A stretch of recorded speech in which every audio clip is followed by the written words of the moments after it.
Hey everybody, how y'all doing? I'm out here working on the 91 S10 again. I had some problems with the idler pulley that was causing it to eat the belts, and when I priced the idler pulley, it was like $68 for a sort of decent idler pulley. I mean, I could have spent over $100 for a really good idler pulley, but I'm really not having that.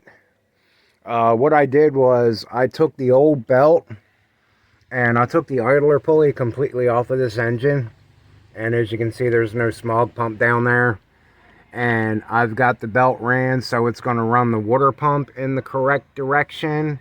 It's running the power steering and the alternator in the correct direction. This is basically the way the factory had it set up, except the pulley would have been down in here, yanking this upper belt down. What I did was I measured my belt length and it came out to 79 and a half inches. So I went to a 80-inch belt. And I got this part from AutoZone, and it was a 800K6. It's a 6 rib belt. The 800 basically means it's 80 inches long. I went and picked one of those up, cost me 25 bucks. Now what I'm going to do is I'm going to fabricate an adjustable upper alternator bracket that will go from here up to my alternator, but it's got to have the kick out on it. So I'm going to take the old one and modify that so I can get about probably 3 inches of adjustment out of here for when the belt starts to wear in and if it gets loose. So I'll go ahead and get that other bracket in the shop, cut it down, and I'll see what kind of metal I got laying around here that I can make a slot into and get this welded together and get it back on the truck. Alright, so this is the alternator bracket off of my S10 that I'm going to modify. And as you can see, I modified it a little bit to try and get it to work with the idler pulley that was on there, and it just wasn't happening. And as you can see, that's a pretty big offset there to clear a heater hose. So what I'm going to do is I'm going to cut this back here, put a new piece of metal in here, and I'm going to extend this slot so it's probably about 2 inches long, so that way I can get plenty of future adjustment out of my serpentine setup. So now I'm going to go outside to the scrap pile and see what I can lay my hands on. Found a nice big heavy piece of strap steel that I had from another project that was sitting in the scrap bin, so always remember to keep pieces of scrap around, they'll save you later. Between this point and this point is 2 inches for my adjustability. Now I'm going to take the bolt that came out of the alternator, take the dial caliper to it, and find a drill bit and drill a couple holes in this to get my slot started. I took my dial caliper to my bolt and it ended up coming up to 5/16. So what I'm going to do to give myself a little bit of room is I'm going to take a 21/64 drill bit, which is, I think it's about a 64th bigger than my bolt size. So I'm going to go over to the drill press and punch my 2 end holes.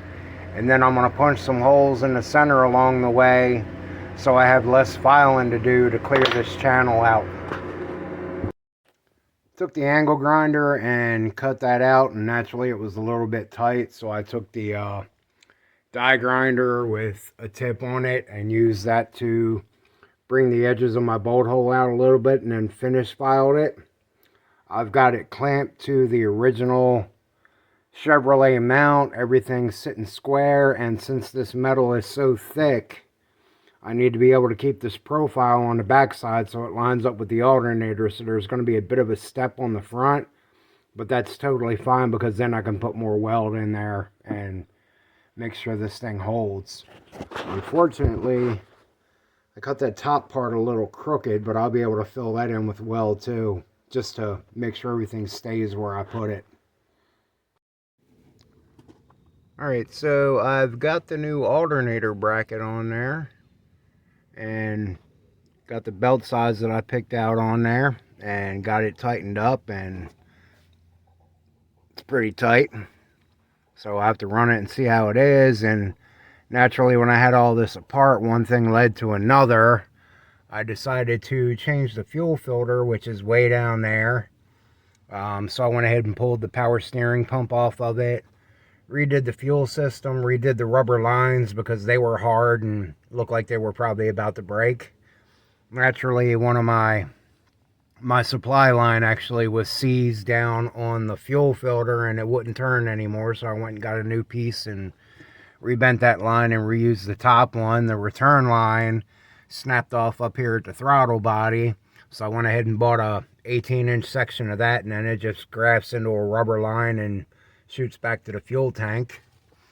Also went ahead and pulled the throttle body off and cleaned it up a little bit because it was really nasty. It still doesn't look real good, but good enough. And I also took this throttle bracket here and cut all the extra stuff off of it from if it had a transmission kickdown or whatever, which this doesn't have because it's a manual transmission. So I cut the extra crap off of that bracket, and while I was doing my fuel filter, I went ahead and got this is your fuel pump relay, and in it there's a gray wire. If you supply 12 volts to that gray wire, it will let the pump run without stopping it like the computer normally does. And I went ahead and emptied all the old fuel out of the tank. It wasn't horrible, but it didn't really smell like gasoline anymore either. It smelled really weak and watered down, so I'm hoping by dropping some new fuel in this thing, the idle will smooth out a little bit. So that's pretty much it for this video. I got the alternator problem fixed. Maybe I'll get a little bit more of it running, and then that'll be a wrap on this one. And we got plenty of other things to get to around here. Still stripping down the old Ford there and taking parts and transferring them. And we've got a Acura RL in the garage that has a severe coolant leak underneath of the intake manifold. So that sounds like a bucket of fun right there now, don't it? Started up the first time, and that belt was way too loose. It was a good old Squeaky McGee going on here. So I went ahead and tightened the belt up. Everything's good. Had it running for a few minutes.